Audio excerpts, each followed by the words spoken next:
So no, Patrick. I hope you understand kung bakit hindi ganun kadali magpatawad sa party ko. I also experienced depression. Halos mabaliw ako sa nangyari sa akin. Hindi naman sumagot si Patrick, so I guess nakuha na niya yung point ko. It will be better kung hindi na muna kayo magkikita ni Tristan. He finally said, after a moment of silence. Posible ba yun? I know it's not, since we work in the same place. Ako nang bahala. That would be the best way since alam ko na hindi mo siya kayang patawarin. And I understand that now. Tumango ako. Maybe that will really be the best for the both of us. Hindi niya pwedeng malaman sa ngayon ang tungkol sa nawalan niyong anak.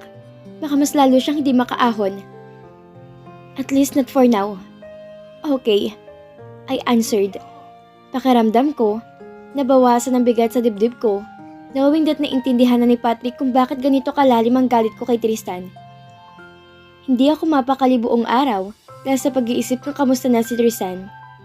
Bago ko umalis kagabi sa ospital, after namin mag-usap ni Patrick, ay nalaman ko na unconscious pa rin to. Naglaslas siya ng pulso at saka nag-overdose ng gamot. It's a good thing na mabilis siyang napuntahan ni Patrick kaya naagapan to at nadala agad sa ospital. Masyado mataas ang dosage ng nainom niyang gamot. Idagdag pa ang nawalang dugo sa kanya, kaya naman hindi ko mapigilan mag-alala pa rin para sa kanya. Bago ko umalis, isinilip ko siya sa kwarto niya. Ayaw pumayag ni Damon pero pinigil to ni Patrick, kaya napakapasok ako at nakita sandali si Tristan. Hindi rin ako nagtagal dahil hindi ko na kayang makita siya sa ganitong kalagayan. I just wish that he will be fine at saka ako lumabas ng kwarto. Kalmado na si Damon, so I thought maybe Patrick told him everything.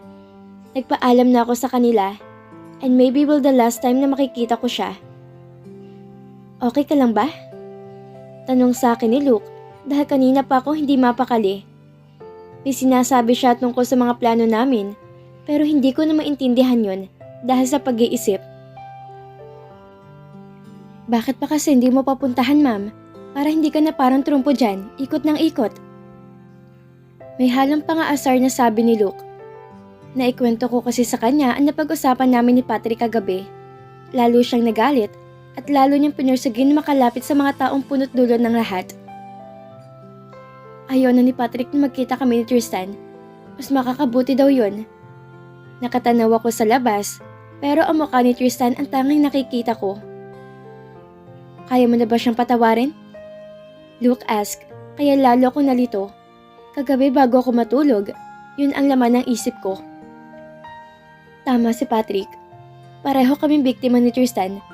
At dahil sa sobrang pagmamahal niya sa akin, kaya niya yun nagawa.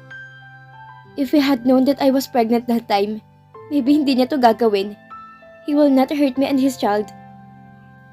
Tara na, puntahan na kasi natin. Pinapahirapan pa kasing sarili eh. Kantsaw ni Luke sa akin, kaya napailing ako. Tumigil ka, Luke. Banta ko dito. Marami nang nasayang na taon, ma'am. Halata naman na mahal mo pa rin siya eh. Hayaan mo na maging masaya ka, lalo pat alam natin ng totoo. Na set up lang talaga nangyari. Bumuntong hininga ko. Kaya ko na ba talagang patawarin si Tristan? Kaya ko na ba siyang papasukin uli sa buhay ko? Napahawak ako sa dibdib ko habang mabilis tong tumitibok. Maybe Luke is right. There is a thin line between love and hate. I may have hated him for years, pero hindi na walang pagmamahal ko para sa kanya. Pakihanda ng kotse. Utos ko kay Luke with a smile on my face. Alright! Malokong sigaw nito, kaya ako napangiti. Dati galit na galit siya kay Tristan pero ngayon, mukhang kampi pa siya dito.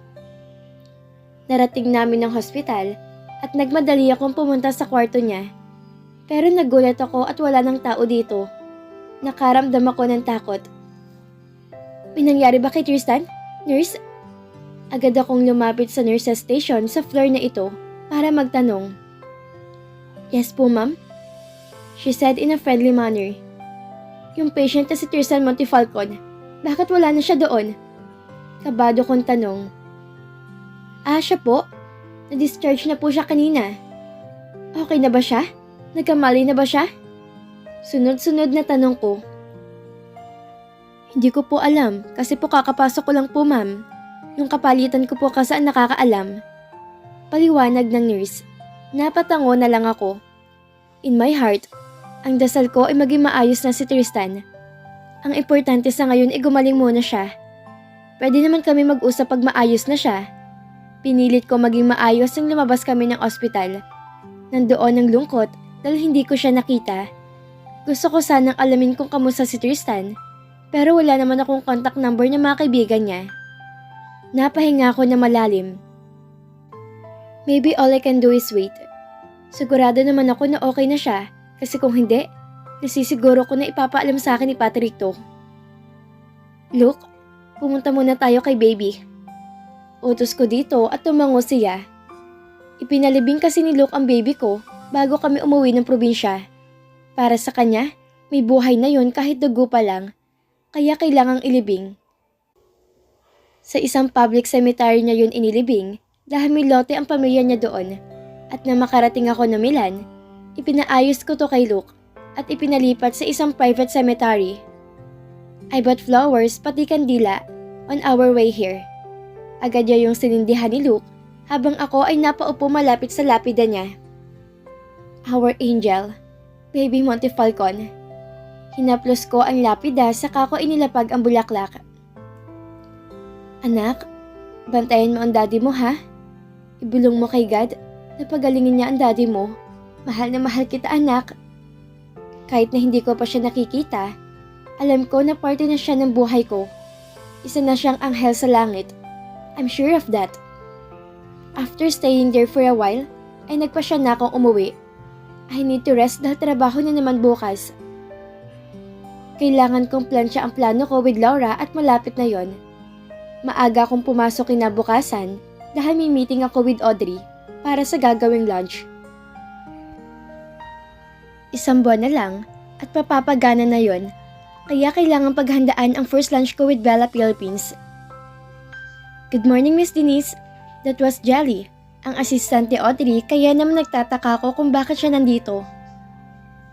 Where is Audrey? Tanong ko dito na makaupo siya sa upuang nasa harap na mesa ko. Nagpasabi po siya na hindi siya makakarating. May inaasikaso po ata. Sagot niya sa akin, kaya bigla ko naalala si Tristan. Umalis ba siya? Tanong ko dito, trying to fish out information. Wala po akong idea, ma'am. Mukha naman nagsasabi siya ng totoo, kaya hinayaan ko na. May mga suggested venue na si Audrey at nagustuhan ko naman yon. We sorted out the invites at ang ibang detalye naman ay siya na daw bahala. Thank you, Jelly. Pakidagdag na lang sa list ng invited yung mga binigay ko sa iyo na pangalan. Pakiusap ko dito. Okay po, ma'am. Ako na pong bahala. She assured me, since itatawag din daw niya kay Audrey ang mga napag-usapan namin. By the way, yung mga models kompleto na ba? Bigla ko naalala si Allen, kaya ko naman naitanong. Yes po ma'am, bukas po nandito sila at ipipresent namin sa inyo para makapili po kayo. That's great. Masaya ko namang sabi. The day went on at hindi ko nakitang kahit isa sa mga kaibigan ni Tristan. Nakaramdam ako ng pag-aalala, pero wala naman ako mapagtanungan. Hanggang sa maalala ko si Ma'am Ocampo. She is Tristan's aunt, kaya baka may alam siya. Agad akong tumayo at pinuntahan to sa table niya. Nakaharap naman to sa computer at may ginagawa. Ma'am? Tanong ko dito, kaya naman napatingin siya sa akin. Yes, Iha, may kailangan ka? Tanong niya. Tungkol po kay Tristan. Alam niyo po ba kung nasaan siya? Hindi na ako nagpaligoy-ligoy pa. Well, tumawag si Patrick at sinabing si Damon at Daryl munang bahala sa Bella. May aasikasuhin daw kasi sila ni Tristan sa ibang bansa. Ibang bansa? Umalis po sila? Hindi makapaniwalang tanong ko. Yes, Iha. Nandiyan si Damon sa loob. Kung gusto mo, ikaw na magtanong kung nasaan siya. Ayaw sabihin sa akin eh. She smiled, kaya agad naman akong kumatok sa office ni Damon. Nang marinig kong pahintulot niya ay pumasok na ako sa loob. Damon, kamusta si Tristan? I asked immediately.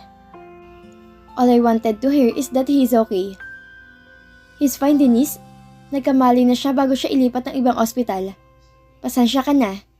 We want it to be discreet para iwas chismis sa press. Sabi niya, kaya naman nakahinga ako ng maluwag. Yun lang naman ang gusto ko malaman, Damon. Salamat. Lalabas na ako. Paalam ko dito. Ayaw mo bang malaman kung nasaan siya? Damon asked, pero naalala kong sinabi ni Patrick na mas makakabuti kung hindi muna kami magkita. Let's just wait for the right time.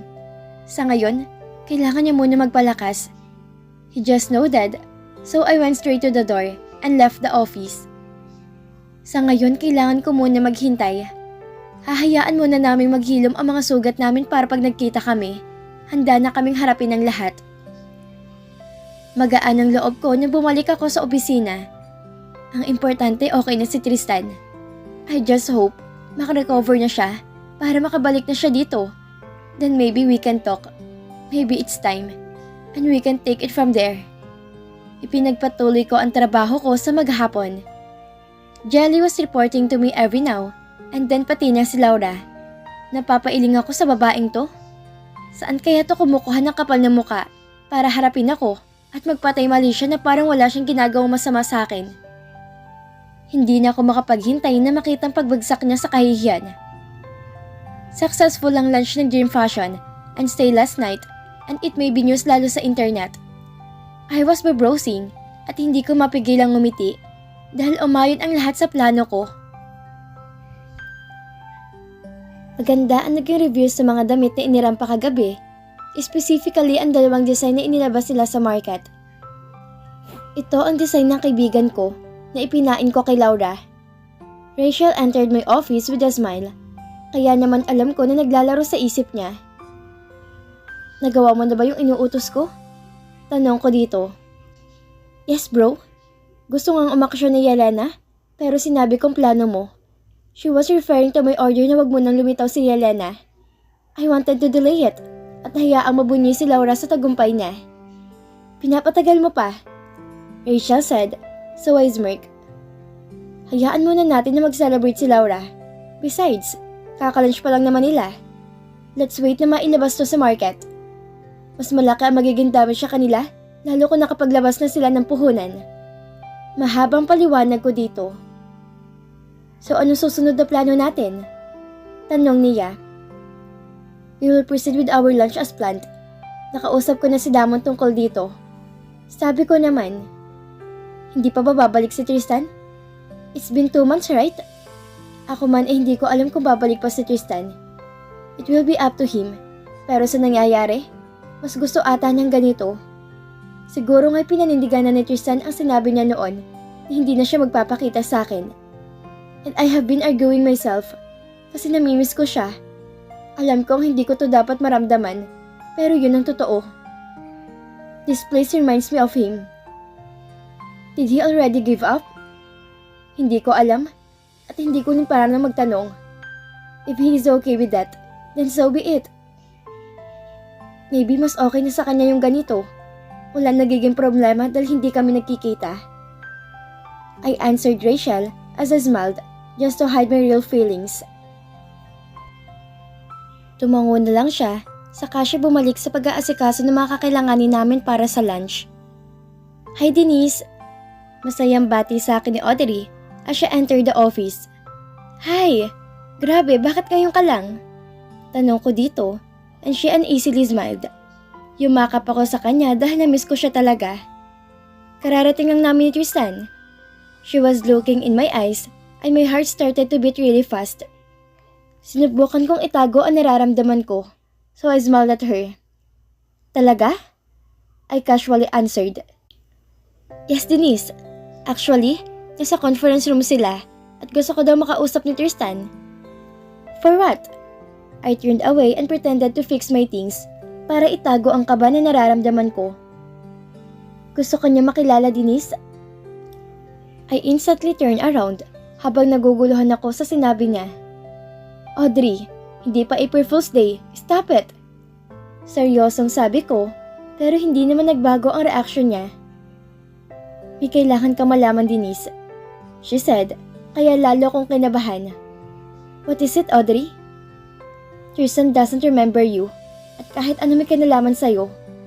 Ang sabi ng doktor, he has dissociative amnesia.